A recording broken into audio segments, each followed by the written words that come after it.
Pabuton pa sa DEPED 11 kung unsa ang kamanduan sa DEPED National Office kalabot sa pahayag ni Presidente Duterte kagabi nga dili kini pabor nga magsugod ang klase hangtod nga walay bakuna kontra COVID-19.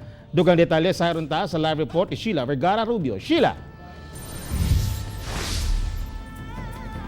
Nanawagan ang DEPED 11 nga una magpakatag og impormasyon kalabot sa kung mag-abri ba ang klase o dili karon tuiga. Paabuton una ang opisyal nga pahayag sa DEPED Secretary aron maklaro kini. Sa June 1 na magsugod ang enrollment sa Santa Ana Central Elementary School. Busa, hugot na ang pagpangandam sa mong eskwelahan sa sistemang ipatuman aron nga makalikay sa pagkuyanap sa COVID-19. Online ang enrollment o dunay form nga ibilin sa gawas sa eskwelahan kung asa mamahimong kuhaon og fill-upan sa mga ginikanan. Sigon sa principal nga si Nilda Ebate, nga hilabihan ang ilang pagpangandam, ilabi na nga kadaghanan sa ilang mga estudyante, nagikan sa mga high-risk barangay, sama sa barangay 23C ug Leon Garcia Agdao. Dili gid mi mag face-to-face nga enrollment, no?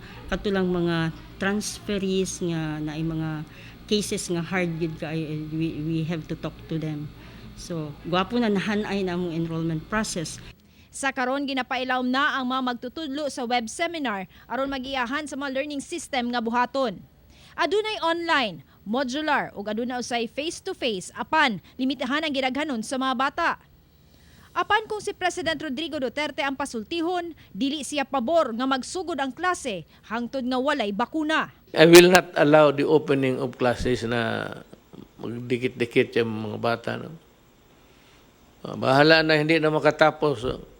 For this generation, wala na matapos na doktor pati engineer. Wala. Kasi hindi na wala ng aral. Laro na lang. Unless I am sure that they are really safe. Agosto ang naunang gianunsyo sa DEPED kanu sa magsugod ang klase. Sigon sa DEPED 11, nga paabuton pa nila ang desisyon sa ilang national office, sanglit klaruhon pa nila ang nahimong pahayag sa presidente. Atong hulaton ang baruganan unya sa Department of Education in response and in harmony sa instructions ni President Duterte.